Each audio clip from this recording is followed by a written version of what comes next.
In a small gazik we went to inspect the base's facilities. We visited the battery that covered the bay and the newly built land airfield. We were struck by the absence of roads in the conventional sense. The islands of Novaya Zemlya consist mainly of shale and limestone. The glaciers, which in their time dredged the islands, and then incessant winds so polished the surface that sometimes it seemed that under us there was cleanly swept and washed asphalt. True, the asphalt was not distinguished by its smoothness. The car ran like on the sidewalk, then suddenly dived into a pothole or steeply scooted up the nose, climbing on a stony ledge. All around was bare, not a tree, not a blade of grass, only lichens clinging to the stone. Our man gets used to everything. He can put down roots everywhere. And in this harsh land he also feels himself a master. It was pleasant to talk to the sailors, healthy, cheerful guys. There were no complaints. They all said that they lived well. They were not offended neither by housing nor by food. If only mail and movie pictures were sent more often, then there would be a complete order. And as always, the invariable question, will we soon defeat the fascists? We have golden people serving behind the 70th parallel. At Major Sadov's battery we had dinner. The sailors' dinner was tasty and hearty, which pleased the head of the flotilla, Rear Gavrikov, very much. It was his efforts to deliver here the best products. He also took care that the stock of vitamin preparations made by our medics, under the guidance of the head of the flotilla sanitary service, Colonel of the Medical Service Lubarsky, did not run out. The flotilla medics did a lot to make sure that even in these harsh conditions our people did not know scurvy, the worst scourge of the north.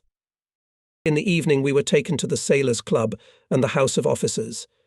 They were built well, beautifully. You will not often meet such buildings on the mainland. We could not bring furniture here. It was made by the sailors themselves.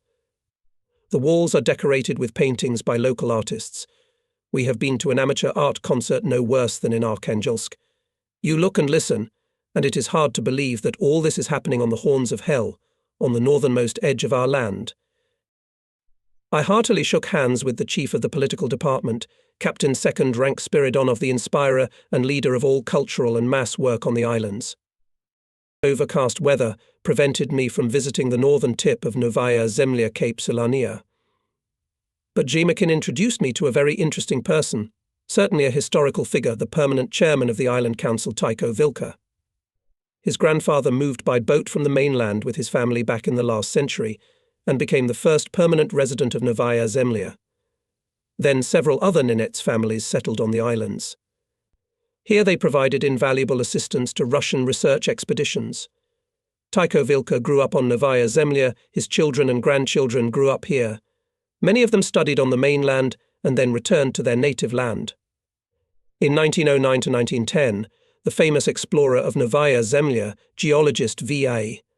Rusanov, often turned to Vilka for help. Here is how Rusanov spoke about his assistant. He reads the book of nature, just as you and I read books and newspapers. He is a living map of Novaya Zemlya. He has a great reserve of mental delicacy. And here we are sitting with Vilka, stocky, broad-faced, high forehead, moustache downward, as oily black as the thick hair on his head. After the defeat of the White Guard in the north, an island council was formed in Belushaya Bay. Tiko Vilka was elected its chairman. Since then he has been the head of Soviet power on Novaya Zemlya. In 1944 he was 60 years old, but he looked younger. Vilka talked slowly, softly. "Don't our sailors offend you?" I asked. "Nobody ever offends me," Vilka smiled. "And your men are good. I am friends with them." Vilka smoked a pipe, lingering appetizingly, and recalled many scientific expeditions that had visited these lands. He spoke especially warmly of Rusanov. He was a great man. Loved Novaya Zemlya. He was good. Vilka tells how in Soviet times he led many explorers of Novaya Zemlya along uncharted paths. He proudly showed his gifts, including a navy tunic and a cap with a crab. Then he took out of the trunk a thick book of huge format, bound in the thick hide of some animal. The book was enclosed in a sailcloth bag with a shoulder strap. "All the people of Novaya Zemlya are here," the chairman said proudly. "Before the revolution there were only 100 people, now there are more than 300. As soon as the weather is good, Vilka harnesses his dogs and drives around all the camps. In the first part of his big book he records births. In the middle notes on marriages, and at the end of the book the record of the dead. The seal of the island council is kept in a separate pouch. This is how Vilka registered the life of the Nenets on Novaya Zemlya without any clerical apparatus. He was the main councillor and judge in all their affairs. For active help to the flotilla, I signed with special pleasure the order on rewarding Tiko Vilka with medals for military services and for defence of the polar region. We went to bed late and could not sleep, listening to the wild howling of the wind behind the walls of the house. And then the loudspeaker came to life. "Attention, attention," says the radio station of the base. "Walking on the territory to stop. On official business only group passages along the established routes are allowed with the prior permission of the officer on duty." So the Novovozemelskaya Bora blew in. Wet snow clung to the windows. In the morning we couldn't open the door until the sailors who came to the rescue shoveled the snowdrift from the porch. We looked out into the air and couldn't believe our eyes. The sun was shining, as if the night storm had never happened. A deafening bird chatter comes from the steep bank. A bird market. Innumerable accumulation of wild geese, ducks, loons, coiras, gulls, clouds swirling over the water, boiling on the rocks. For breakfast we were served scrambled eggs made of Kara eggs. By taste these eggs are hard to distinguish from chicken eggs, but they are twice as big. The yolk is slightly brighter in the pan, and the white is paler, with a bluish tint. The scrambled eggs are excellent. Eggs and meat of wild birds, fish, found here in abundance, were an essential and very useful addition to the sailors' rations. In Arkhangelsk again flew on the Catalina without any special incidents, if not to counter strong turbulence. Life on the flotilla went on as usual. Aviation was flying around the sea in search of submarines and floating mines. Trawlers continuously trawled the fairways. Convoys were going both ways on the Kara Sea. Once during the morning report of the operational situation, it was shortly after our return from Novaya Zemlya Bogolpov, reported. "A minesweeper has disappeared in the Dixon area. Neither an airplane nor a specially sent ship found it." What happened to the minesweeper? I ordered to tell to Dixon to the headquarters of the Kara naval base to continue the search, but for several days we learned nothing new. Only at the end of September came a telegram that ships were sent for the crew of the TSH-120. Why for the team? And where is the minesweeper itself? The Kara naval base on Dixon was formed only a few months ago. Perhaps not everything has not yet rubbed off in the management, and the fascists persistently make all sorts of tricks in this area. With a group of officers of the headquarters I fly to Dixon to understand the incident on the spot. The way is far, more than 2,000 kilometers. Fortunately the weather was clear in the Arctic, and Catalina flew well. To create a naval base on Dixon was much easier than on the desolate Novaya Zemlya. There had long existed a port serving merchant ships and icebreakers, a large settlement of workers of the western sector of Glavsov Morput. Polar explorers warmly welcomed the military sailors and helped them to accommodate. The base commander, Captain First Rank SV, Kizelev, by nature a calm, unhurried man, a good organizer and an excellent sailor, quickly got along with the old-timers. For the Chief of Staff of the base, Captain Second Rank PN. Vasiliev, the sea and ships were also a native element. He had been in these parts many times. Not without reason he was often entrusted to command convoys. From the heads of the base I heard a dramatic story. Although in war the death of people and ships is almost a fatal inevitability, but differently ships perish, differently people behave in a tragic situation. The behavior of the crew of the TSH-120 will remain an example for posterity. The minesweeper was going to Dixon as part of the escort of a large convoy, which included 4 transports with valuable cargo. In the Kara Sea, the convoy was attacked several times by fascist submarines, but all attacks were safely repulsed. On the traverse of Kravkov Island again appeared a submarine, and the convoy commander Captain Second Rank PN. Vasiliev ordered TSH-120 to attack it. The trawler headed towards the enemy and soon disappeared in the fog. The convoy continued on its way and the next day came to the port of Dixon. and the commander of the TSH-120 Lieutenant Captain D.A. Lysov kept reporting that he continued to search for the enemy boat. Lysov graduated from the naval school only in 1940, but he was quickly promoted and in 1943 became the commander of a large minesweeper. At the same time, he was accepted as a member of the party. He was a brave and skillful commander, already twice awarded battle orders. The sailors loved him. When the convoy reached Dixon, Lysov was ordered to return to the base, but at 10 a.m., he again attacked the boat and rushed to the attack. By this time the weather had turned frosty, snow charges were passing over the sea. In these conditions it was impossible to see neither periscope nor torpedo trace. Besides, as it turned out later, the enemy this time used traceless acoustic electric torpedoes. There was an explosion. The propellers and rudder were torn off.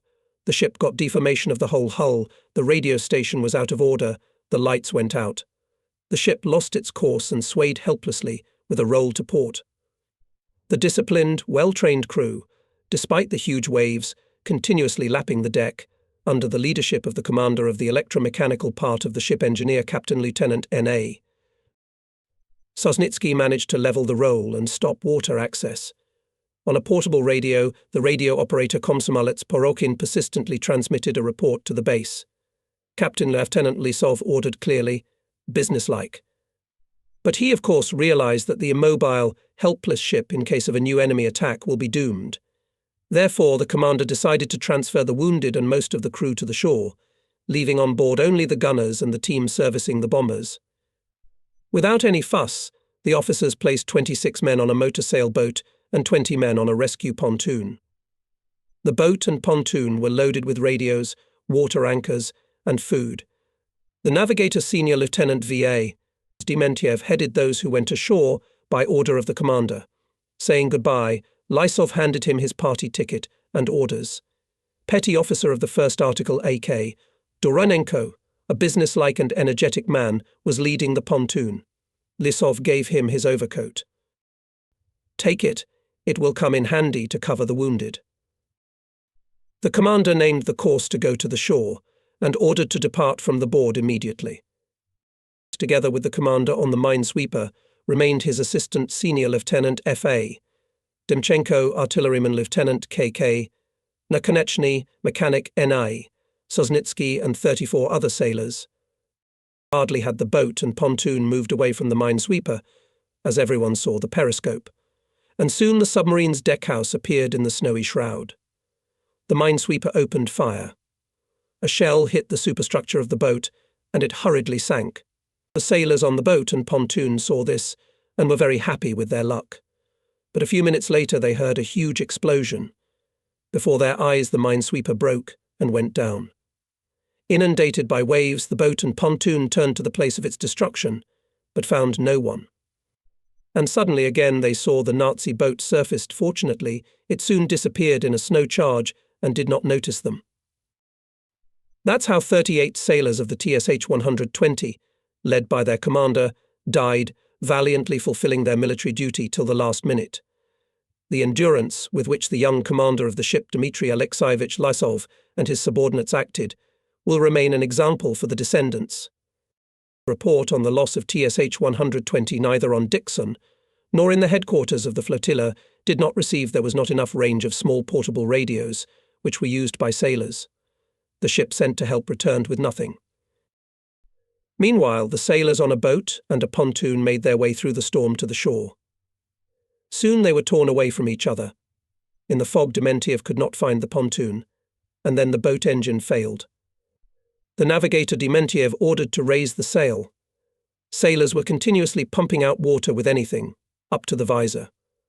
On the night of September 25th, after 12 hours of sailing, the boat approached a rocky island. Dementiev removed the sail. On oars approached the shore, in the dark landed with sailors. It was a small island Podkova, lost in the Minin Skerries, 36 kilometers from the mainland. The sailors were met by Zaraboys who fished here. They warmed the sailors in their hut, and those who were stronger were taken to the mainland, to Cape Vykhodnoy to the fishing office. From there they reported to Dixon about the arrival of 11 sailors. The rest were still on the island. And where are those who were on the pontoon? The raft was bobbing on the wave. It was flooded. The sailors were constantly changing on the 2 oars. But they could hardly move. Petty officer of the 1st Article AK. Doronenko encouraged the exhausted comrades, assured them that the shore was very close. Seeing that the rowers were completely exhausted, he ordered to build a mast from 2 oars. They hoisted a sail from tied overcoats. The pontoon went faster, but it could move only in the wind, went not to the south, but to the southwest, lengthening the way. For almost 3 days the hard voyage continued. September 27th, sailors nailed to the uninhabited islets of Scott Hansen. It was clear that in such bad weather neither airplane nor ship would find them. Doronenko made the right decision. He put ashore 8 of the most weakened sailors, sheltering them from the wind in the rocks and leaving a supply of food and water, and with the rest went onward. Again the sale of overcoats helped. On October 1st, the 12 brave men reached the mainland. Not far away was our battery. From it and reported about a new group of rescued. We immediately sent ships there. On October 6th, the sailors were delivered to the base. 2, who were severely injured in the explosion of the ship, could not be saved. The rest, extremely exhausted, were in the care of doctors and soon got back on their feet. I had a long talk with Navigator Dementiev and Petty Officer Doronenko and wrote down their stories in detail. It was a pity that under wartime conditions we were not allowed to publicize information related to the loss of ships. So the name of the Valiant commander, Lieutenant Captain Dmitry Alexeyevich Lysov, and his subordinates remained unknown. I am glad that at least now I can pay tribute to their courage. Having familiarized myself with the affairs of the naval base, I came to the conclusion that it copes with its tasks quite well. Business relations and full mutual understanding established between our sailors and the Northern Sea Route workers, and first of all with AI, Minaev, contributed to the success. And though fascist boats were still prowling in the Arctic, they were unable to influence our sea transportation in any way. And the radio brought more and more cheerful news. Soviet troops are advancing on all fronts. Fighting is already going on outside our homeland. In August, Romania left the war. In early September, Finland laid down its arms. On October 7th, the victorious offensive began on our northern flank. The troops of the Karelian Front, in cooperation with the Northern Fleet, liberated the entire Pekinga district. The fleet landing seized the ports of Lainakamari, Pechenga and Kirkenes. These actions were carried out far away from us, were prepared in secrecy, but we guessed about something. Once I received a secret dispatch to send immediately to Polano so many open boats. Only I, a member of the military council, and the chief of staff knew about this order. We made sure that even the direct executors did not know anything. Suddenly, the next day, a request came in plain text, informed me of the time of dispatch of the boats. A day or 2 later, the head of the rear of the flotilla receives an order from Polani to check the serviceability of engines on the boats sent, although before that he knew nothing about the ill-fated boats. In the evening, General Gavrikov reported to me, "Comrade Commander, everything necessary for the landing will be provided." "What landing force are you talking about?" I was indignant. Gavrikov took offense. "And I did not know that this is a secret, including for me. By the way, today I spoke on the phone with the rear of the fleet. I was ordered together with the boats to send fishing boats and check that the bows and oars were in order. I gave all orders to Engineer Captain First Rank Dorofeev and the head of the engineering department, Engineer Colonel Nikanorov. I couldn't stand it and laughed. So much for military secrecy. And I apologized to the kindly general, explained that I could not do otherwise, and not at all out of distrust of him. A few days later in the morning, the chief of the main naval staff, Admiral Alafuzov, informed me. "Listen today on the radio order on the occasion of the defeat of the fascist group in Norway." Only I, delighted, hung up the phone. VE, Ananik, VP, Bogolopov and our scout captain 2nd rank AN, Sidorov entered the office. By the expression of their faces, I realized that they had come with something important.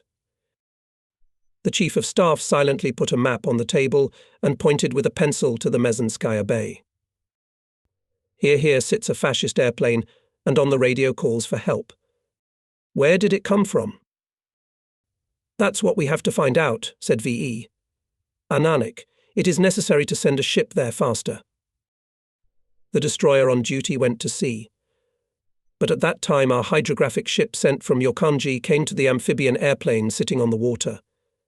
It took the airplane in tow, and the crew of 5 people was transferred on board. The pilots were very young men, frightened to death. The wrong fascist went told later our scout An Sidorov. The destroyer met with a hydrographic ship, took prisoners, Sidorov questioned them. Those willingly told that they flew from Norway to the Barents Sea to communicate with submarines and for ice reconnaissance, but in the darkness and snow charges got lost, fuel ran out and they had to sit on the water and cry for help. The Arctic navigation was coming to an end. It remained to transfer our icebreakers from the Laptev Sea to Arkhangelsk. In December they would be needed here to clear the way for convoys coming from the west. That year the Soviet government received from the United States as a lend-lease order a new powerful icebreaker North Wind, which was coming to us from the Pacific Ocean by the Northern Sea route. It was accompanied by the flagship of our icebreaker fleet Stalin. We have repeatedly made sure that the Nazis are watching each of our icebreakers, realizing the importance of these powerful ships for navigation in the north. We could expect that even now the enemy would try to strike them. The head of the operational department, Captain First Rank NF, Boboslovsky and his deputy, Captain Second Rank BS, Okunev seemed to have calculated every detail. Everyone was worried about the fate of the convoy. I was summoned to Moscow by the People's Commissar of the Navy. I reported him the plan of the campaign. The matter was thought as follows: when the icebreakers in the Kara Sea will leave the solid ice, they will be met by 11 escort warships under the command of the Chief of Staff of the flotilla, Rear Admiral Bogofov, who had already left for Dixon. On the passage through the Kara Sea, the convoy will choose deep water, where bottom mines are ineffective, and areas with broken ice, hindering the actions of submarines. At the Kara Gate Strait, the detachment will be met by 7 more destroyers, so the escort will number 18 warships. The force is impressive. Good, agreed the Commissar. Keep in mind the leadership of the entire operation is entrusted to you personally. What else is being done for the safety of the convoy? I replied that I will forbid the use of radios. The ships will go at night without lights and will not use any light signals. Only in extreme cases, when a ship needs emergency assistance. This procedure was not our idea. It is recommended in all our tactical textbooks. But unfortunately, it was not always followed. And strangely enough, the first to violate it were some senior officers. The commander of a ship at sea is unlikely to get bored soon and want to contact his superiors by radio. On the contrary, the chief, not receiving long information about the subordinate, begins to worry about his fate and often imperiously demands on the radio to show his place, forgetting that thereby the place of the ship will be open not only to our headquarters, but also to the enemy, who continuously monitors the airwaves. Having folded the maps, I once again asked the Commissar, "So you will allow us to observe complete radio silence?" Of course, replied the Admiral. A few days before the approach of icebreakers to the Kara Gate, I go to Yokanga, where a squadron of destroyers is preparing for the campaign. Together with me arrived Hirananiich and my campaign staff. The flag of the flotilla commander raised on the leader of destroyers, Baku. At the appointed hour dropped anchor. The weather forecast was unimportant, expected northwest gale wind and snow charges. Watch ships in the throat of the White Sea, reported repeated contacts with submarines. So our fears are correct. The enemy is just waiting for a chance to attack the icebreakers. We were to meet the convoy at the exit from the Kara Gate. We had no radio communication with it. We knew only the time of its departure from Dixon.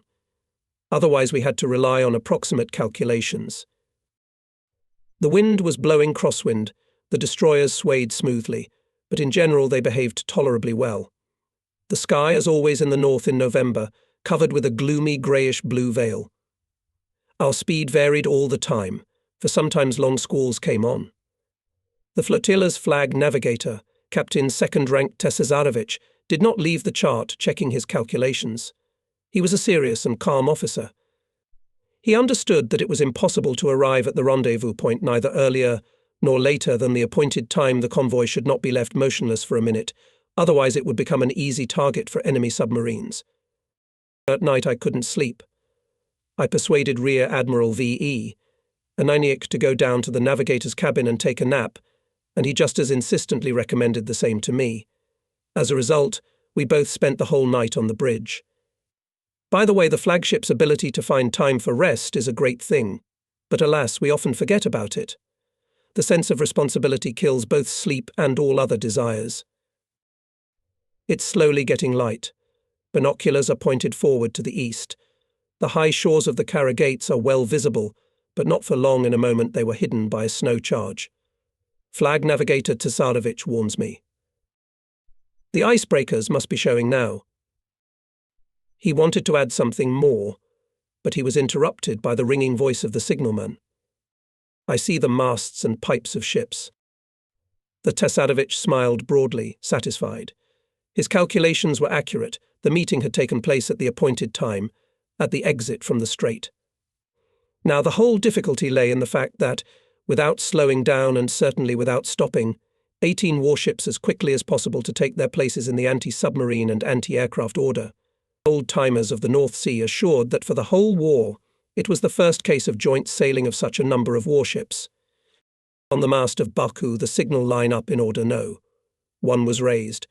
The ships begin to move in different directions. The destroyers that arrived with us had to lie on the reverse course and surround the icebreakers with a ring. The minesweepers and big hunters were moving away to the sides and created an outer ring of protection. The regrouping went quickly and well. At the head of the order stood the leader Baku. The ship's commander, Captain Second Rank BP. Belyaev ordered the officer of the watch to tell the acousticians to listen carefully to the sea, and the signallers to watch the surface of the water. Rear Admiral Bogopov from aboard the icebreaker reported by semaphore that the entire passage was successful, but in the Kara Sea the convoy was attacked 10 times by Nazi submarines. Thanks to strong security, all attacks were repulsed, and it is very likely that some of the boats received significant damage from our depth bombs.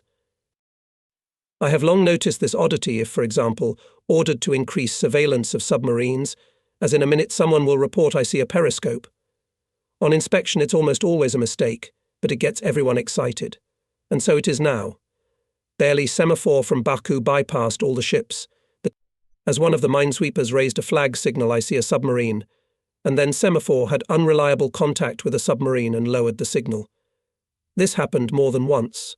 Someone could not stand it and offered to scold the perpetrators of vain alarms, but I objected. It's good that people are alert and vigilant on watch. It was as if the weather was patiently waiting for us to meet, reorganize and start the last stage of the crossing through the Barents Sea. The shores of the strait were slightly out of sight. The wind began to freshen up. More often we had snow charges. Visibility sometimes disappeared at all. When the charge drifted away, it was pleasant to be sure that all the ships were in their places. This feeling is experienced by anyone who drives large formations. Signalmen every half an hour measure the wind strength with anemometer. For the umpteenth time they report. The wind is west 7 points. Excellent. The always cheerful Belyaev responds cheerfully. This is a man who loves hard sea service. In any weather he feels at home on the bridge. Frankly speaking, without Belyaev I simply could not imagine the running bridge of the handsome leader. And what, in fact, is great about the fact that it starts to storm, I thought to myself. Belyaev, as if guessing my unspoken question, added, "The fresher the wind, the bigger the wave, and the bigger the wave, the harder it will be for an enemy boat to attack us. It can be carried by the wave to the surface." Belyaev is right, of course. But what is it like for sailors on big hunters? It is only the name big, but for the harsh Barents Sea they are such tiny vessels. Already now they are swimming in a solid foam. Before dinner the signalman reported the wind is 10 points, and, as if in confirmation, a wave hit the leader's bow with such force that even the bridge shuddered and a downpour of icy bitter salty splashes showered us from head to toe. The usual winter storm was beginning.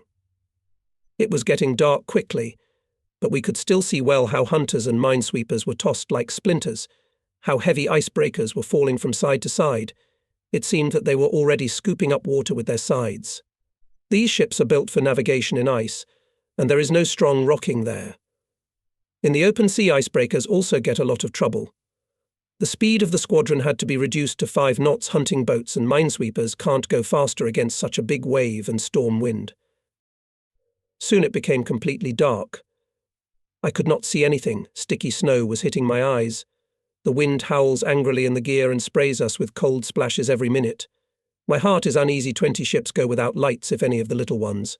For some reason lags behind. To help him in the darkness will be very difficult.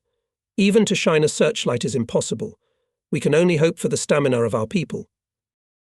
At moments it is breathtaking when the narrow and long hull of the leader scuffs the bow. The stream flows noisily along the deck, and then the waves part and we fly into the resulting abyss, hitting the water with a crash. At that moment the foretop is hidden in a humming grey-white mountain. With a roar and a howl, this mountain rushes on the guns. On the fighting deckhouse, its crest reaches the bridge. The splashes, heavy as pellets, hit the face painfully. At such moments, it is better not to look at the sea, however. We can hardly distinguish it in the darkness. With the help of a darkened signal lantern, I contact the commanders of the ships. The answers are happy. Everything is in order. I know that it is hard for everyone now, but I firmly believe people will endure, will do everything that is required of them. Reports about contacts with submarines continue to come in. This is most often reported by hunters. Some of them even dropped a depth bomb. But in such a storm and in such darkness, it's unlikely that the boats will be able to attack. It was a difficult night. The commander and I sometimes went down from the bridge to the deckhouse, where there was a radar. On the flickering screen there were 2 rings of glowing dots. Count them. All 20 of them.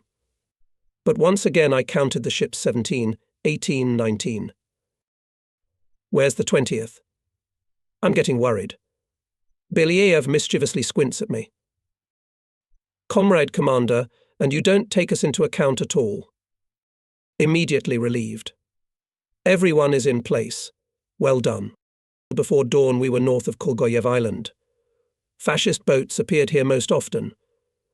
I ordered to change our general course by 20 degrees to the north. This, of course, will lengthen our way, but we will try to deceive the enemy. He's waiting for us at Kolgoyev, and will pass by. Turning to the north will upset the plans of fascist submariners.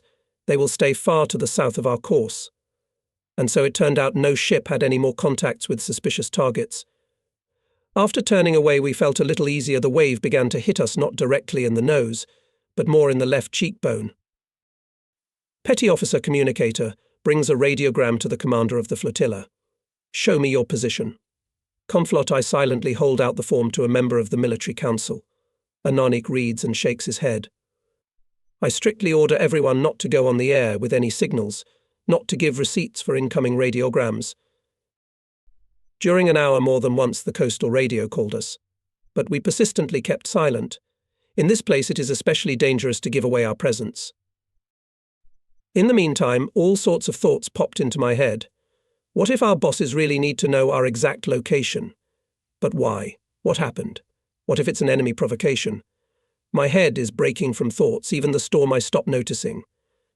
But I remember the commissar's order to maintain radio silence, and I calmed down a little.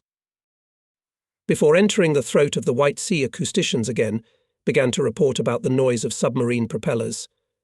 Just in case we drop a few depth bombs, German submariners are afraid of them. Because of the low speed of movement and deviation from the set course to the north, the convoy arrived at its destination almost a day late, but quite safely. I immediately called the People's Commissar in Moscow. And his first question was, "Why did not you respond to the radiogram, Conflot?" I reminded him. "You ordered to maintain radio silence." A short pause, a crackle in the receiver, and again the Commissar's voice. "You did the right thing." My heart was relieved. In December, convoys on the White Sea followed the icebreakers. Voyage in the fall and winter in the north, and in peacetime, is fraught with great difficulties because of frequent fogs, snow charges, ice. And if we take into account that with the beginning of the war the fencing of dangers is removed, lighthouses and navigation lights are switched off, the difficulties are even greater. And though our operators and hydrographers provided the ships with special wartime logs and equipped the gauges with lights not visible to the eye, the commanders and navigators had to pay maximum attention and skill. At our flotilla, hydrography was headed by Captain First Rank BN. Pobat, his deputy, was Captain Second Rank IV. Vasiliev, the oldest fleet hydrographer. They and their staff did a lot of work to ensure safe navigation of ships in any weather conditions. Few people know about the service of hydrographers during the war. Their work is sometimes unnoticeable, but extremely important. Thanks to the efforts of specialists of the Northern Hydrographic Expedition under the leadership of Captain First Rank IF Garkusha, we had all necessary maps with measured fairways, detailed description of even little-known bays and islands. Hydrographic ships of the flotilla, commanded by Captain Second Rank NNNN. Bilakshin, during their work more than once came under enemy fire and suffered losses. Navigation of 1944 was completed successfully. During the year in the operational zone of the flotilla passed more than 300 convoys, a total of 615 transports, including 142 Allied. Losses did not exceed 0.4%. During this time in our zone destroyed 10 enemy submarines. The White Sea froze. There were new worries to repair the ships. The head of the technical department of the flotilla, engineer captain of the first rank Dorofeev, and the flagship mechanic engineer captain of the first rank Lobok Suchenko were knocked down. The factories were overloaded, there were not enough workers, production facilities, materials. I remember with gratitude the help rendered to us by the Arkhangelsk Regional Party Organization. B.F. Nikolaev, the first secretary of the Regional Committee of the CPSU, was personally involved in the ship repair process and pressed the directors of the enterprises in every possible way. We had the best relations with Sergei Alexandrovich Bogolyubov, whom, as the reader remembers, we met on Ladoga. He was always closely connected with the fleet. Bogolyubov understood our needs perfectly well and solved all questions quickly. It happened that a minesweeper was blown up on a mine, and although it remained afloat, it required serious repairs. I called the director of the plant on the phone. Sergei Alexandrovich, our trawler has been damaged. It must be repaired urgently. I explain what exactly happened. A pause for thought. And then the same answer follows. Let him come. Just give me specialized sailors to manage it quickly. And the question about documentation, money, materials was solved later, when the repair of the ship was in full swing. It is a pity that this good custom is not always observed nowadays. From my bitter experience, I know how difficult it is sometimes to fix the most trivial breakage these days. Telephone conversations rarely help now. You need instructions from above, whole piles of papers. One winter day, when we were fully absorbed in the repair of ships, the adjutant reported that the head of the British mission arrived and asked to receive him urgently. Usually such unscheduled and even more urgent meetings were connected with some kind of trouble. I was alarmed. But the door opened, and a shining English Commodore appeared in the office, followed by a very young lieutenant translator.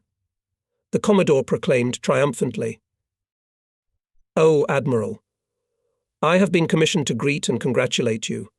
I have just received a telegram from London. Our King has honoured you with the highest award of Great Britain, the Order of the Bath." For what? For what? For the services of your flotilla in the sinking of the Tirpitz. The head of the mission firmly squeezed my palm. I was somewhat embarrassed by the unexpected news. Moscow had not yet informed me of this news. And the Commodore happily added that the commander of the air forces of the flotilla, General G.G., D. Zuber, and the Chief of Staff of Aviation, Colonel N.K. Luzhinov, were also awarded English orders. Nothing remained but to thank for the high honours. What was the reason for this awarding of us White Sea sailors? By the beginning of the Second World War, the fascists had 4 powerful line ships, which entered into service in 1936 to 1939. By 1944, 3 of these giants were already resting on the bottom of the sea. 1 Tirpitz remained. It was a huge ship, displacement 53,000 tons, 8 361mm and 12 150mm guns. Battleship since 1943 was based in Norway, in Alton Fjord. Its stay here posed a serious threat to convoys heading from England to our northern ports. Soviet aviation and submarines were constantly watching him. On July 5, 1942, when the battleship tried to go to sea and attack the convoy RQ-17, it was attacked by the North Sea submarine K-21, under the command of Captain Second Rank N.A. Lunin. Fearing new attacks, Admiral General Kerr, who commanded the entire operation from shore, did not risk the battleship and ordered it to return to base. Our naval aviation continued to study the system of protection of the battleship from the sea and from the air. All intelligence was reported to the British, who were intensely hunting for Tirpitz. In 1943, they attacked Tirpitz small submarines type Midge, with an underwater displacement of only 30 tons. The crew of the mini-submarines consisted of 4 men. Armament 2 container charges weighing about 2 tons each. These charges had to be brought under the bottom of the battleship. The 6 mini-boats were towed by large submarines and headed for Alton Fjord. 2 of them died on the way from the storm. The remaining on the night of September 20th, giving up the tugs, began to force the fjord on their own. Soon one of Midge, because of malfunction of mechanisms, returned to her tugboat. Another one was discovered by the Germans and sunk by artillery fire from the battleship. 2 super-small boats continued the attack. After waiting for the Germans to open the boom to let their boats through, they penetrated the fjord. The boat X-6 under the command of Lieutenant Cameron, after a series of failures, still reached the battleship and put a clockwork charge under its bottom. The crew then sank the boat and surrendered. Submarine X-7 under the command of Lieutenant Pleiss also completed the task, put the charge, but on the way out was destroyed by an anti-submarine defense ship. The crew was picked up by the Germans from the water. On September 22nd at 8:12 a.m., the charges went off. There was a violent explosion. The battleship took 500 tons of water. All 3 main turbines were damaged. Lights went out. Rudders failed.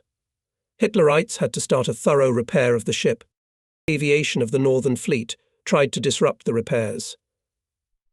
In February 1944, L-4 planes of the 36th Air Division bombed the Tirpitz. This attack may not have been particularly effective, but it made an encouraging start.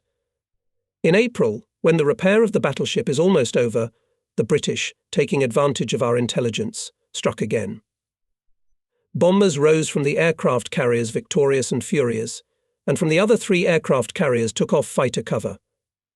The attack proved to be a surprise for the Germans. Bombers approached the target from behind the mountains and therefore did not get in the zone of action of enemy radar. They came in 2 waves, diving over the ship. 15 bombs of 500 kilograms each hit the target. The ship was damaged thoroughly. More than 200 fascist sailors were killed, and more were wounded. But even half-ton bombs could not penetrate the 200mm deck armor, and the battleship could still move, although it required a new large repair. The British repeated several times repeated raids, but did not achieve much, as the Nazis strengthened their air defences. The use of aircraft carriers required too many ships guarding. There was an idea to use heavy 4-engine bombers Lancaster, taking off from coastal airfields. But they would not have enough range to return to England. The British government agreed with the Soviet command to base the Lancasters on our airfields. In early September, 41 Lancasters landed near Arkhangelsk. We met the British pilots in a friendly manner, took care of their food, medical care, rest, organised logistical support of the aircraft. This task was entrusted to the Chief of Staff of the Flotilla Air Force, Colonel N.K. Oginov, and the head of the political department, Colonel R.I. Aaron Praise, who enjoyed great prestige among the pilots. We must admit that they coped with the task perfectly. Each time before flying on a combat mission, the British consulted with Loginov on special issues and every time asked the command of the flotilla to convey his warm gratitude. September 15th, 6 Lancaster flew out for another strike on Tirpitz. Planes carried on board 6-ton bombs. Although the Nazis managed to produce smoke battleship, still 5 bombs exploded near the ship, and 1 hit the bow and caused extensive damage. But the battleship still remained afloat. The head of the British mission, giving us the details of the air attack, exclaimed. "This is some kind of monster, not a ship. Even a 6-ton bomb didn't sink it. But we'll surely finish it off." October 22nd, the British repeated the raid on the Tirpitz from their airfields. Alas, without success. By this time Finland had already left the war. We had taken Petsamo and Lianahamari. The Soviet army was moving westward toward the Olten Fjord. Fearing that the Tirpitz could be captured by our troops, the Nazis urgently moved it farther west. Our air reconnaissance found it in the port of Tromsø. Hitlerites were going to use the battleship as a floating battery. The ship was put on a shallow place, around erected embankments, so that it did not topple over. Pilots found that the air defence here is much weaker than it was in Olten Fjord. All this data we reported to the British. November 12th battleship attacked 25 Lancaster. 4 6-ton bombs fell near the board, and 2 hit the hull of the ship. There was an explosion of ammunition. The artillery turret of the battleship blew up. The entire left side of the ruptured. Through the holes rushed water. Tirpitz overturned, broke apart and sank, burying in its depths 1,200 people of the crew. Thus ended the Nazi line fleet. The British were very happy about this victory. British Prime Minister W. Churchill on the same day sent a telegram to the head of our government in which he reported bombers of the Royal Air Force sank the Tirpitz. "Let us rejoice in this together." A hearty congratulation from Moscow followed in reply. In those days, the English greatly appreciated our help. Unfortunately, now English historians persistently omit such facts of the joint struggle of our peoples against the common enemy. The year 1944 was marked by the complete defeat of fascist troops in the Arctic Circle. Hitlerites have lost bases of the fleet in northern Norway. However, they still had a few dozen submarines, which still tried to attack our convoys. Therefore, we still had to spend a lot of effort to protect maritime transportation. May 9th, 1945, I was in the brigade of ships at the veteran of the submarine fleet Rear Admiral P.N. Vasunin. We reviewed current issues. At dawn, I was awakened by Vasunin. "Get up quickly. Read the telegram." I snatched the sheet from his hands. It was a message about the surrender of Hitler's Germany. We kissed firmly, congratulating each other. At that time, from the river came the loud intermittent honking of the transports of the last Allied convoy. Victory, victory seemed to be sung by the sirens. Rallies and meetings began. Sailors fervently expressed their joy, pride for our motherland, gratitude to the Communist Party, which managed to raise and inspire the whole nation to defeat fascism, the bitter enemy of mankind. But the war at sea did not end. Fascist boats were still snooping on our communications. Every convoy had to be closely guarded. Soon I was again transferred to Moscow to the post of Deputy Chief of the main naval staff. In August 1951, I was informed that I was appointed commander of the Pacific Fleet. I considered it, of course, for a great honor. Even then, it was our largest and most promising fleet. At dawn, I left for Vladivostok by special airplane. It seemed somehow chilly and lonely in a big car not filled with passengers. Almost all the way, especially behind the Urals, it was chattering. After the main naval staff, I was in charge of the Naval Academy named after K.E.E. Voroshilov for several years. It was a pity to part with a wonderful team of scientists and teachers. The academy was mastering the experience of fleets in the war. Special attention was paid to the methodology of practical training. I have a vivid memory of the head of the Department of General Tactics, Professor Rear Admiral N.B. Pavlovich, a man in all respects remarkable. From boats and minesweepers, he created a special training flotilla, and it practically solved many tactical problems directly at sea. The ships were commanded by students of the academy. These practical exercises were universally popular and were very useful.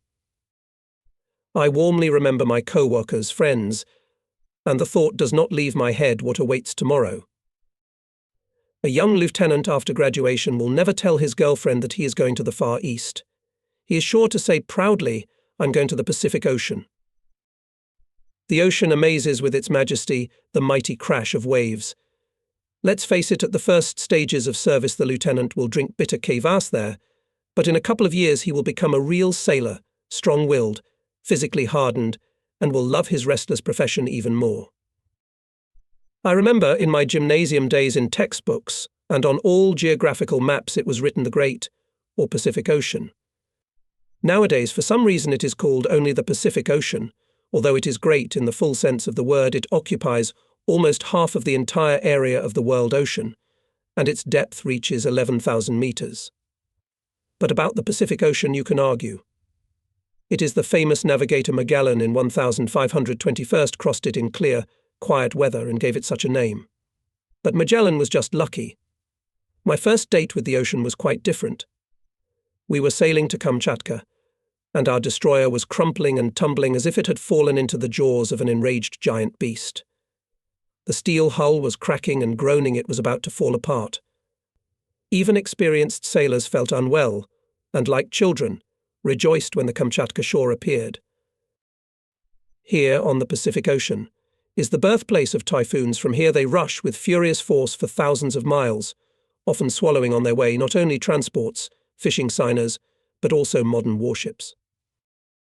However, despite its violent temper, Russian people have always been drawn to the ocean, and we have every reason to consider it what is called our own. Back in 1639, Ivan Moskvitin laid the foundation of Russian Pacific navigation.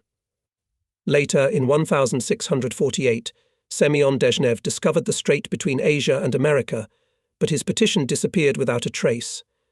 This area was again surveyed and described by the captain commander of the Russian Navy VI, bearing in 1741.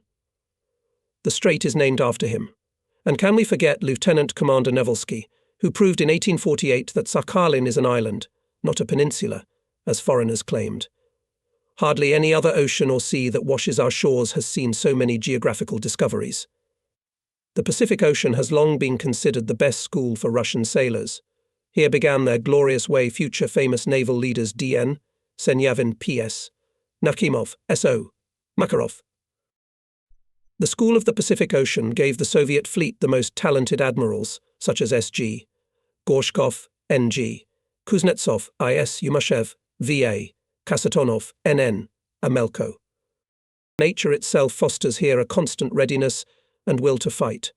The ocean is conquered by the brave and strong. Countless roads he opens before courageous people.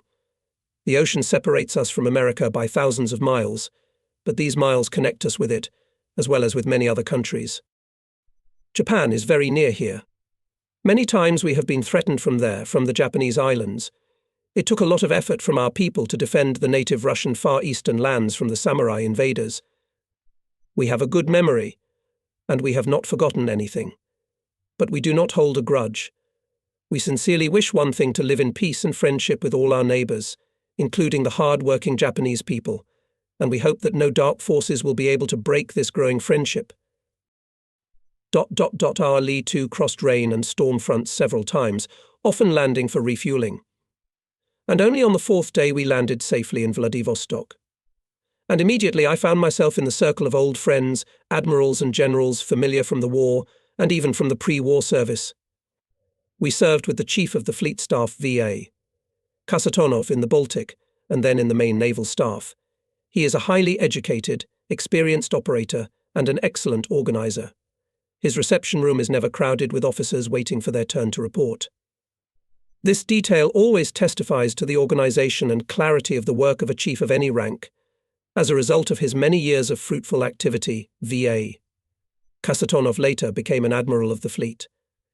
He successfully led the first long-distance campaigns on nuclear-powered submarines, for which he was awarded the title Hero of the Soviet Union.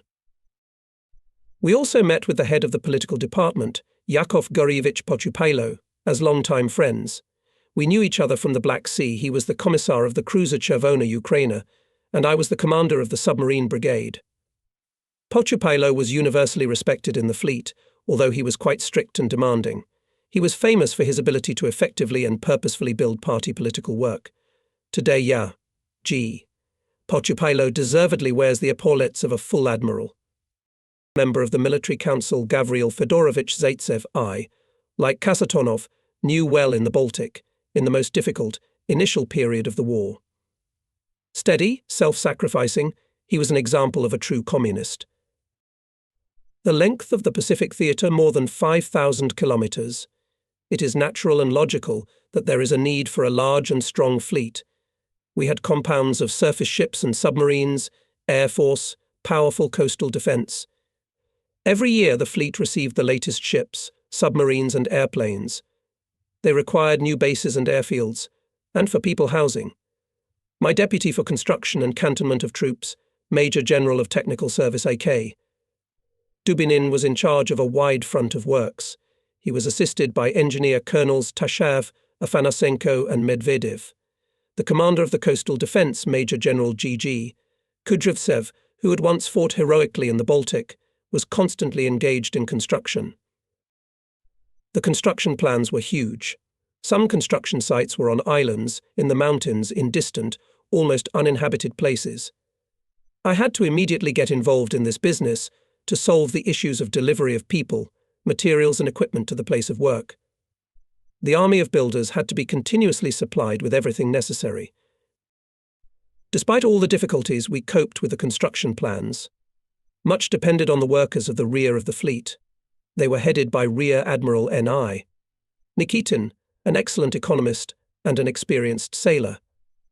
The military council of the fleet was constantly interested in the work of the rear.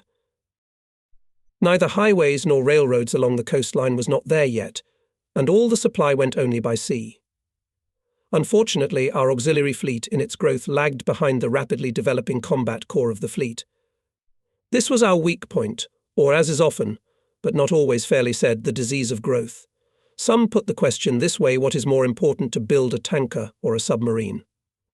This is scholastic talk. In fact, the power of the fleet consists of the totality of all interacting elements, which means that both submarines and tankers are equally necessary.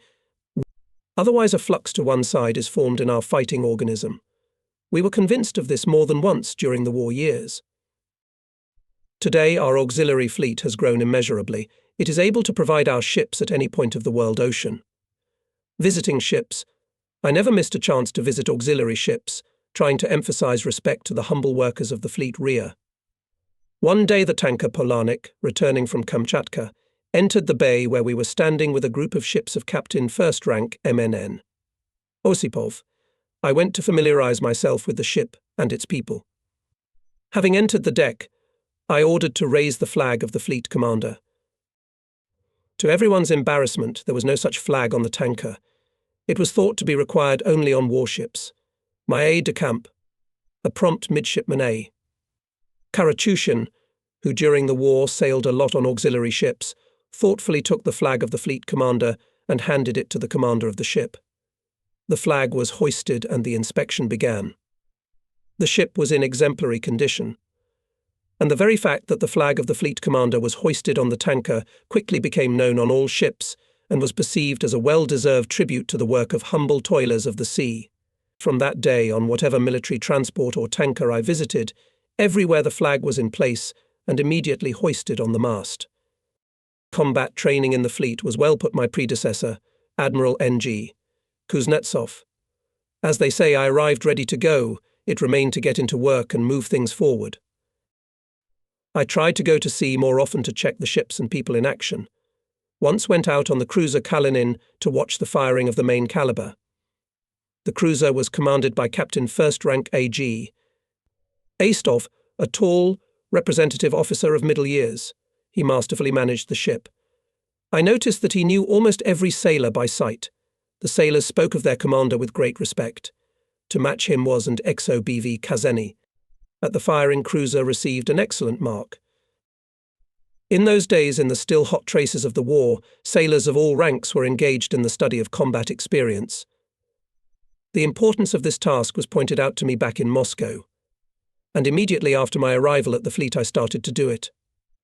The main thing was to develop in every possible way the initiative of commanders of all ranks, to cultivate determination and perseverance in achieving the goal. Combat training plans were drawn up carefully, in accordance with our technical capabilities, although they were not comparable with those of today. At that time we did not have nuclear submarines yet. We sailed on diesel torpedo boats, which could not stay in the underwater position for as long as it is possible now. Not all surface ships had good anti-aircraft artillery, and our fighter aviation could not cover them further than 100 miles from the coast.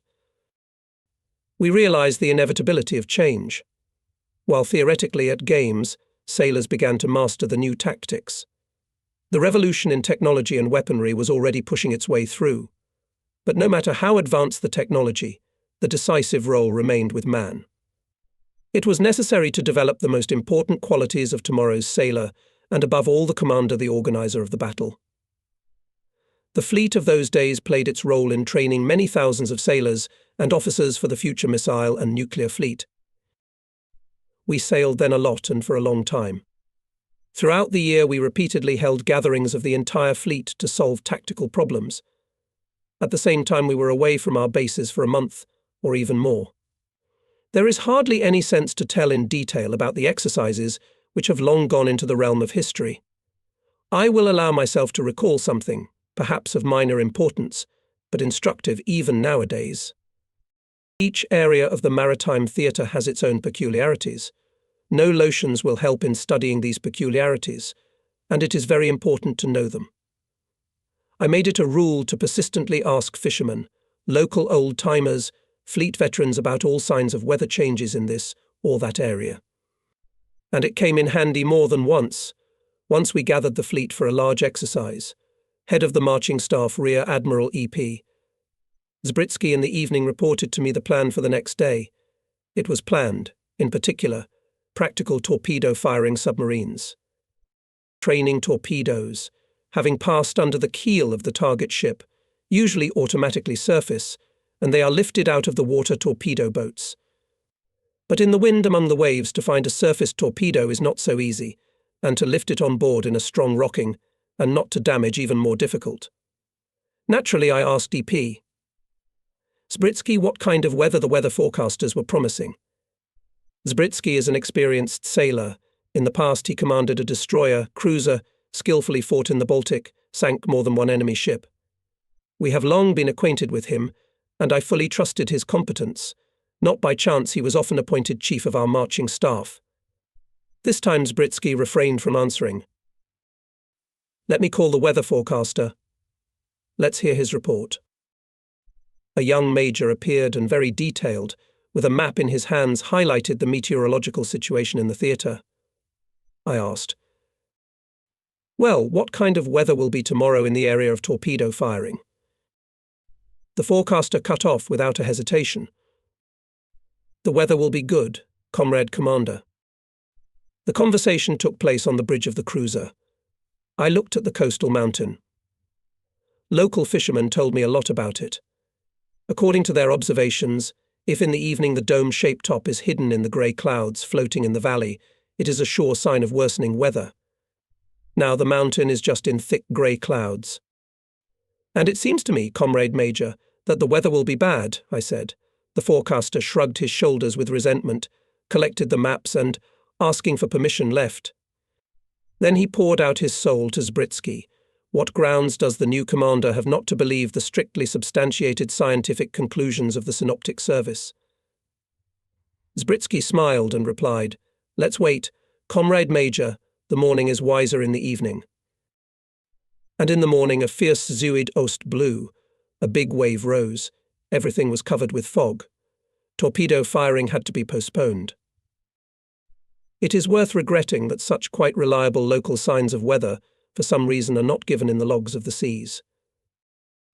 We paid a lot of attention to the combat training of submariners. I was at all their major exercises, more than once went to sea with them. One of our small boats practiced swimming in the underwater position. The commander and the mechanical engineer were young, and I wanted to get to know them better. I was not in the habit of warning about my arrival, and I was not followed by a retinue of accompanying staff specialists. And this time I took with me only the flagship navigator Captain First Rank Jarosevich, experienced and familiar with our theatre. The boat was at the roadstead. I got off the boat. I had no time to say hello to the crew and go around the ship, as I heard the noise of the engine. Having noticed the flag of the fleet commander on the little one, the commander of the connection Rear Admiral E.G. Shulakov, and the flagship mechanic immediately rushed to the boat. We took off the anchor, running briskly under the diesel engines on the quiet surface of the bay. Standing at anchor ships play call a welcome signal to the fleet commander, on which the teams of ships take the position of stand still. On the faces of submariners joy, for once the little one is the first to be greeted by all, even the largest ships of the fleet. In the area of the exercise came very quickly, stopped the diesel engines, switched to electric motors. The boat was immediately quiet. Sailors work quickly, clearly, diligently. On the faces shining smiles. I understand the flag of the fleet commander flies on the little one, not every day, and the guys do not want to hit the dirt face. The honor of the ship. The guests are cramped in the central post. The figures of the chiefs are heavy, obviously not according to the size of the little one. We try to squeeze in between valves and instruments, so as not to disturb the crew. Shulakov, tall, dense, having bumped his head more than once, sighs. Yes, this is not the Leninets. Water rumbled in the ballast tanks. We begin to dive. The commander of the ship, a red-haired lieutenant captain, is visibly worried. The mechanic, on the contrary, is calm. He is confident in his calculations. Bosun, maintain a depth of 20 meters. I, hold 20 meters. I look at the arrow of the depth gauge. Behind my back is Shulakov. I can hear his breathing. He, apparently, also does not take his eyes off the device. The bosun reports. Depth of 20 meters. And then adds in a trembling voice, the boat is heavy, the depth is 30 meters. The commander increases the speed, the electric motors hummed harder, but the boat continues to sink, threateningly increasing trim on the bow. The commander stops the electric motors, and the boat continues to fall. Finally, the bow hits the ground. We're piled on top of each other. Several electric lights go out. The bosun, worried, reported. The depth of 60 meters. Sweat streams down the commander's cheeks. He commands. Look around in the compartments. Judging by the reports, everything is in order. Rudders and propellers are intact, no leaks. Shulakov called the mechanic and demanded to show the calculations of the trim of the ship. I went to the navigator's table and looked at the map. Not far from us there were large depths. If we hit the ground there, the boat could be crushed by the water pressure. Shulakov, a calm, gentle man, lost his temper this time. His bass filled the entire cramped compartment. He finished his rant with a short phrase. I'm ashamed of you. It was lunchtime. I allowed to have lunch on the ground, and it was part of the drill plan. What did we have? I also asked the mechanical engineer to show the calculations. I look, everything seems to be correct. I ask, where did you do the trim? On the roadstead. Before we arrived? Yes. So that's what's wrong. The mechanic didn't take into account the weight of the guests. The four of us will weigh about 300 pounds. That's a lot of weight for such a small ship. So having taken on ballast, it began to sink faster than usual. Of course, all this could have been quickly corrected, but the excitement affected, the young commander hesitated. Having detained the commander, his assistant and mechanical engineer, Shulakov and I analysed their actions in detail and pointed out their mistakes. The young officers were discouraged by what had happened. I encouraged them as much as I could. After lunch we started again, and the training went well. However, the tank bulletin quickly spread throughout the connection the story about how two admirals with their complexion almost sank the boat. In the 50s, the situation in the Navy was quite turbulent. Foreign airplanes repeatedly invaded our airspace. The Soviet people learned about it from brief reports that fit into 5 or 6 newspaper lines. They were quickly read and forgotten. And these events spilled a lot of blood for us. When unknown airplanes invade the airspace of the motherland, it is always alarming why and what are they flying with. In any case, we must force the intruder to land at our airfield. This is a difficult and delicate matter. We understood it very well and sympathized with our pilots. In order to develop initiative in commanders, the ability to quickly orient themselves in the situation, to make bold decisions, it is useful to more often set them unexpected tasks. Every time when a member of the military council and I, going by ship to Kamchatka, approached a base on the way, its commander received a short radiogram without any warning, find and attack the enemy. By enemy, of course, meant our ship. Having received such a task, the base commander had to immediately take measures to detect and attack the enemy with all available forces. There was no time to make paper plans, to hold meetings, various clarifications. After all, the real enemy would not wait for the base to prepare for a repulse. Commanders had to act quickly and decisively, as in war. At first, not everything was smooth, but in the end we achieved our goal. We were found and attacked before we opened fire. The commanders of the formations liked such exercises. Officers were given an opportunity to prove themselves. They decided everything themselves, without any tutelage from above. In my opinion, it was a good school. The experience of the war teaches that the Navy cannot succeed without close cooperation with ground forces. The troops of the Primorsky military district was commanded by a remarkable military commander, Colonel General Sergei Biryuzov, a man of great will and inexhaustible energy. I liked his manner of giving orders short, clear, without raising his voice, but in a tone that allowed no objections. General Biryuzov created in his headquarters, and in the headquarters of his armies, an atmosphere of respect for the Navy, and therefore the business interaction between ground troops with sailors was strong and constant. The troops of the Khabarovsk military district, our neighbour to the north, was commanded by Colonel General Nikolai Ivanovich Krylov, and with him we established excellent relations. Krylov knew the fleet well, together with the sailors fought in Odessa, and then in the Crimea. Calm, poised, strict and fair, he was universally respected in the army and navy. And over all of us, the commanders of districts, and the fleet in the full sense of the word, was the head of the Far East troops, Marshal of the Soviet Union Rodion Yakovlevich Malinovsky. In the past, a private in the Tsarist army who was in the First World War in the Russian Expeditionary Corps in France, Rodion Yakovlevich knew the soldier's service well, all its hardships experienced, and therefore was close to the soldiers and sailors. They always listened to him with the deepest attention. In the last years of his life he liked to create the appearance that he was stern and very strict, but in reality he was rarely kind and sympathetic. Rodion Yakovlevich believed in people and fatherly attitude to young people. If he once noticed a worthy person, made a positive opinion of him, he defended him regardless of any opportunistic considerations. True, he rarely lavished praise on generals and admirals, but with a special pleasure at exercises awarded soldiers, sailors and young officers. We conducted many joint army and navy exercises, almost always in the presence of Marshal Malinovsky. I remember once the landing ships of the fleet, at exactly 6 a.m., had to land a tactical landing with a rifle regiment. In about 30 minutes to the landing site arrived Malinovsky and Biryuzov. "Where is the paratroopers?" asked the commander-in-chief. I reported that the landing on the ships made at exactly the appointed time, and now landing ships are on the passage by sea.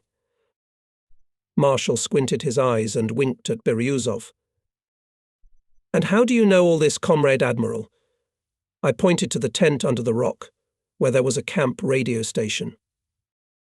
I maintain constant radio contact with the commander of the landing party.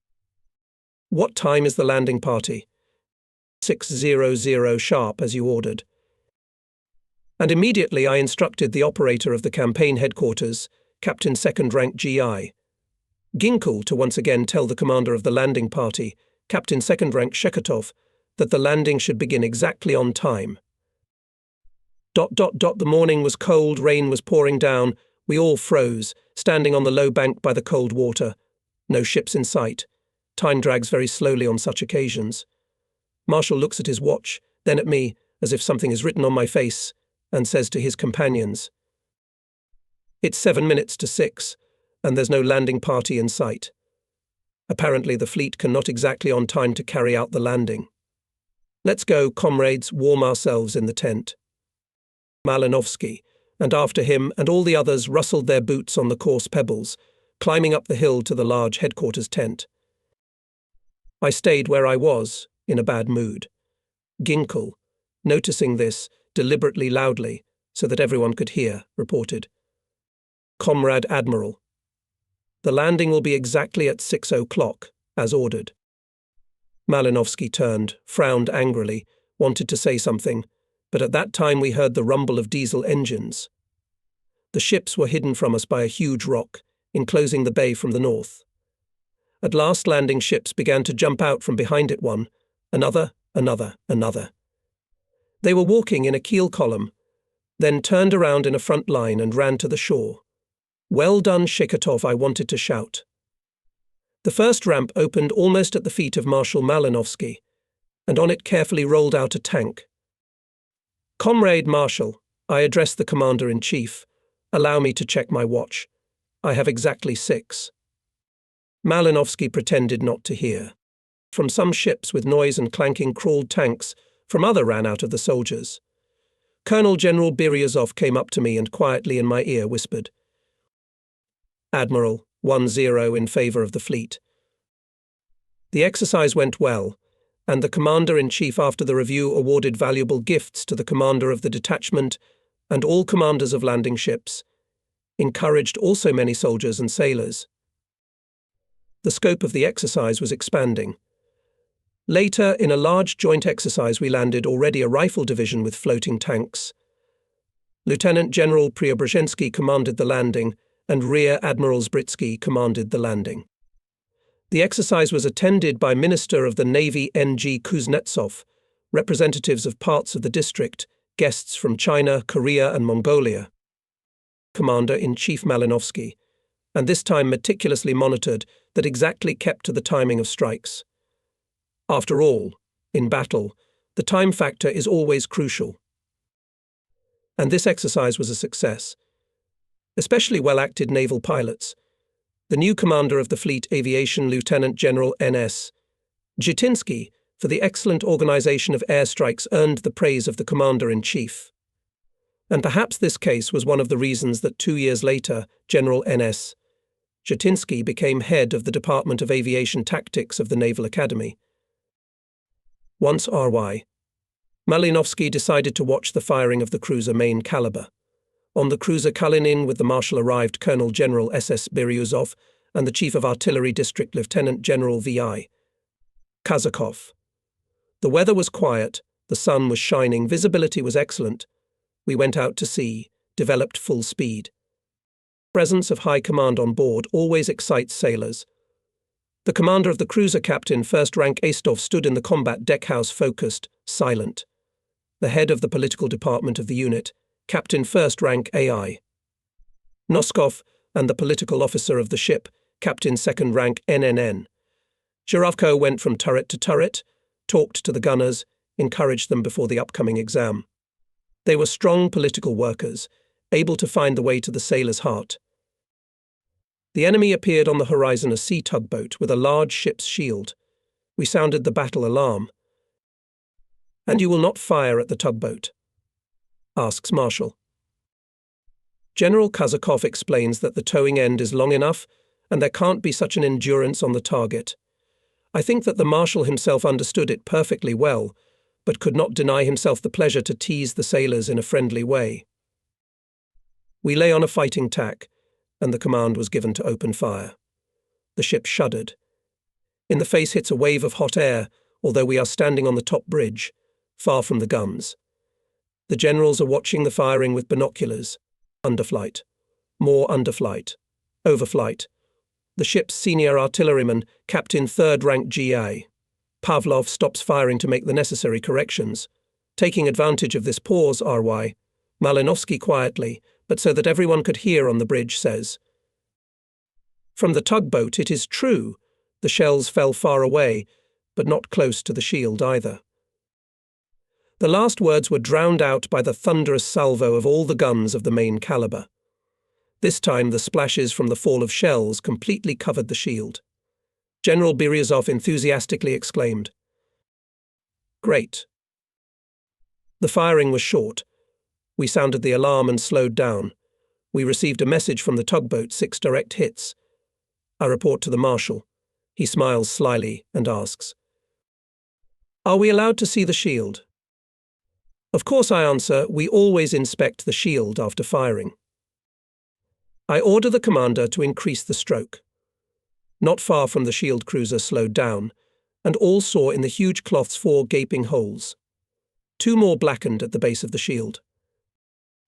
The firing received an excellent mark. On arrival in Vladivostok, Malinovsky thanked the commander, and artillerymen, unsatisfied, left the ship. Excellent cruiser firing was the result of painstaking and persistent study, which was led by the flagship artilleryman Captain 2nd Rank VD Smirnov, a very thoughtful and educated officer.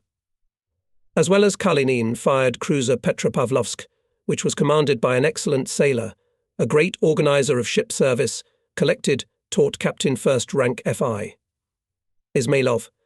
I love to sail on this ship, which always shone with cleanliness and order. This was no small merit of the senior assistant to the commander, Captain 2nd Rank ML Kandakov. If the commander of the cruiser was strict and looked solid, the small, round ML Kandakov, lively, cheerful, mobile, reminded me of the classic type of senior officer, masterfully written out by Stenukovich. In his stories, a senior officer runs around the ship from morning till night, making it clean and tidy. Such were our Ixos captains 2 Rank ML Kandakov on the Petropavlovsk and BV, Kazany on the Kalinin. They were the soul of discipline and order on the ship, tireless advocates of high maritime culture. It is no coincidence that both soon became commanders of these very cruisers, captains of the 1st rank. Fleet commanders called the Minister of Defense G.K. Zhukov. He wanted to know our opinion on further construction of the fleet, as well as strengthening military discipline. At this meeting I decided to share my thoughts on discipline in connection with the just-ended campaign of several of our ships in a foreign port. We always pay a lot of attention to strengthening military discipline. It is understandable what kind of army and navy can there be without strict military order, but discipline is often judged on purely formal grounds. Different chiefs have their own criteria in this matter, and often these assessments are biased. Someone from above said that discipline in this unit is bad, and the inspector, without giving himself the trouble to deeply analyze the situation, juggling only with figures, gives a harsh verdict. And the label of indiscipline sticks for a long time. It is unlikely that one or another ship going abroad at that time could receive an impeccable assessment of the state of discipline on formal grounds. There were sailors on the ships who had committed misdemeanors in the past, and they fulfilled the government task in an exemplary manner. Is this not the best confirmation of the fact that you cannot judge about discipline only by formal signs, relying on numbers? Our sailors and officers were brought up by the party. They are fiery patriots of the motherland. We trusted them, and we were not mistaken. In general, Yakov Gurevich Pochupailo, a member of the military council, and I sought to delve deeper into disciplinary practice. A former sailor himself, who knew the navy life well, Pochupailo believed that first of all it was necessary to understand the soul of a man. We are dealing with young people, and youth is inherent to make mistakes. A sailor sometimes commits a misdemeanor simply because of ignorance, because of a misunderstanding. But when a misdemeanor is committed, the Charter requires to impose a penalty on the guilty party. The Charter for us is an iron law, but in all cases of life it must be supported by serious educational work. And we have developed a kind of report card of penalties for such a misdemeanor as this and that, and for another that. We have seen that such standardization is of little use. A quick punishment, as if by the tax, does not always affect the sailor's psyche, does not affect his consciousness. They say that I have done something wrong. I will bear the punishment myself, and it is nobody's business. A man does not realize that he is letting down his commanders, comrades, reducing the combat effectiveness of the ship. As a result, it happens that a sailor even gets used to misdemeanors. He did something, got so many days without shore, and the matter is over. We came to the conclusion that before imposing a penalty, it is necessary to study the reasons that gave rise to this or that misdemeanor, to be able to touch the conscience of a man, to make him listen to the opinion of his comrades. Then the punishment, even if not so severe, will have a stronger effect and will have a greater educational value. We demanded from petty officers and officers to constantly analyze the disciplinary practice and continuous improvement of all educational work. The minister listened attentively to our considerations and agreed with them. In the Navy continued to live a busy and always hectic life combat training, ship cruises, construction.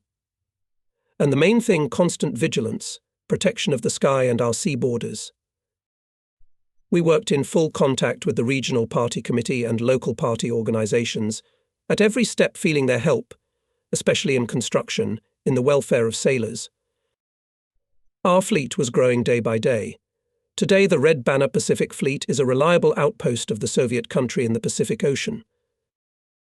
In 1956, I received a new appointment. I became head of the Naval Academy of Shipbuilding and Armament, named after I.N. Krylov. Passing through Moscow, I went to the Minister of Defense Marshal of the Soviet Union, G.K. Zhukov. Without any preamble, he immediately got down to business. Now we are building a fleet quite different, based on the achievements of Soviet science and economy. I think it is clear to you that qualitatively new weapons need an advanced military theory. Without it, all our efforts will come to naught. The Academy, which you are to command, must set the tone in the field of theory, in the development of new forms of naval art. I hope you understand it's a great honor to command such an academy. With the minister's admonition, I went to Leningrad. The academy reflected the diverse life of the Navy. Faculties and departments of all specialties, hundreds of students, qualified, authoritative teachers, most of the honored veterans of the fleet, famous in battles. Our military science was then experiencing a sharp turning point caused by the military technical revolution.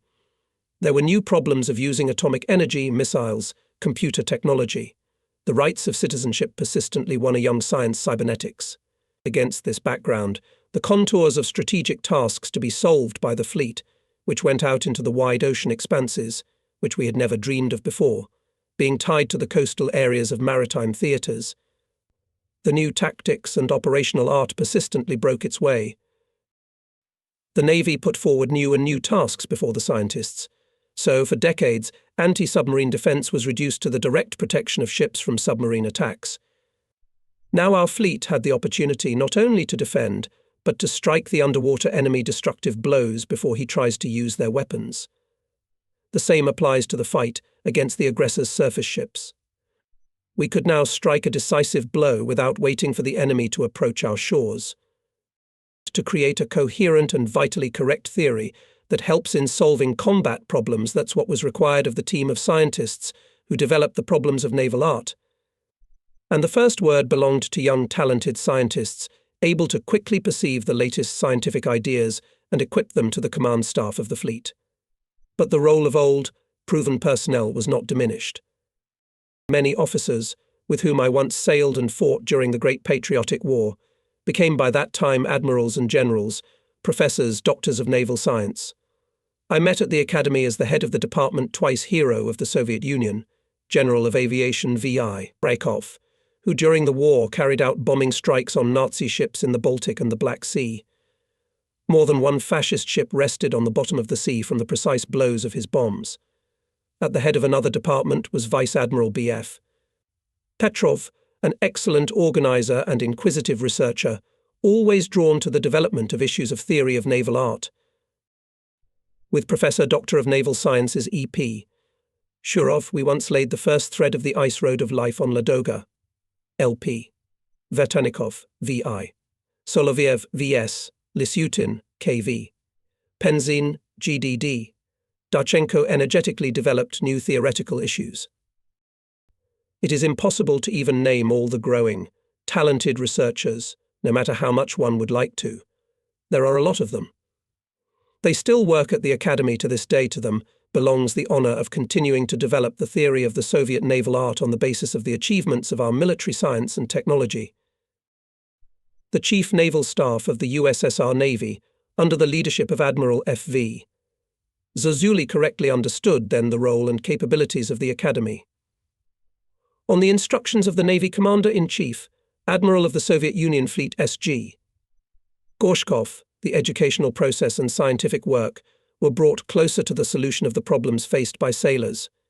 The Commander-in-Chief often visited us, delved into our work in detail. As a result, the Academy became the center of naval thought, a kind of laboratory for research of the most complex operational, tactical and technical problems. Now it is unthinkable to separate the issues of military technology from the art of war. Life demanded from line officers deep technical knowledge, and from engineers knowledge of tactics and operational art. It is not surprising that in 1960, instead of 2 naval academies was organized one, which began to train both officers operators and naval engineers of all specialties. We could not have successfully solved the large, complex task of restructuring the educational process and research work without the active assistance of the large and active party organization of the Academy. It was constantly engaged in the education of young scientific cadres. It was the force that cemented and inspired the collective. The work of our party organization was given constant attention by the main political department of the Soviet Army and Navy. Admiral V.M. Grashanov, a member of the Military Council of the Navy, often visited the Academy, checked the work of the political department, advised on how to better organize the work. For a long time, the party organization of the Academy was headed by experienced political workers Lieutenant General N.V. Malyshev and Rear Admiral I.I. Mordvinov. A great role in the education of students and scientists belonged to the Department of Marxism-Leninism, which was headed by Professor Colonel L.S. Pavlov. He was able to spread the influence of his department on the whole style of educational process and research work in the Academy. Every year I had to take part in large fleet exercises with a group of officers of the Academy in special training camps of senior personnel held under the leadership of the Navy commander or even the Minister of Defense. The connection between the Academy's scientists and the fleet was becoming the closest, and it soon became absolutely necessary for both the Academy and the fleet. More and more officers and admirals directly from ships and formations joined the Academy. They carried with them the practice of life, without which theory cannot develop. Every year laboratories were expanded. They were equipped with new equipment. The old equipment, which had served more than one generation of naval officers for tens of years, was dismantled, and it was replaced by the latest equipment. Marshals of the Soviet Union G.K., Zhukov, R.Y., Malinovsky, A.I., Grechko visited the Academy. Admirals and generals of friendly states were our guests. They were always delighted not only by the magnificent premises, but especially by the laboratories and classrooms equipped with the latest technology. The most prominent scientists of the country took part in the research work of the Academy. The Academy was growing, its authority in the scientific world was growing. Of course, I could not manage all the activities of the academic staff without the help of my experienced deputies. In the first years they were Rear Admiral G.V., Steinberg, Vice Admiral A.N., Petrov, and later Major General V.P., Beimart, Vice Admirals L.A., Kernikov, V.F., Kotov and Rear Admiral M.P., Stepanov. I owe them a lot. Having set this or that task, I tried not to interfere with my comrades' excessive tutelage, giving a wide freedom of action. It seemed to me it was better to let a man make a mistake than 20 times I will distract him with my questions and instructions. Trust, in turn, gave birth to initiative and increased the sense of responsibility, the effort to do better. We lived amicably, the work was going well.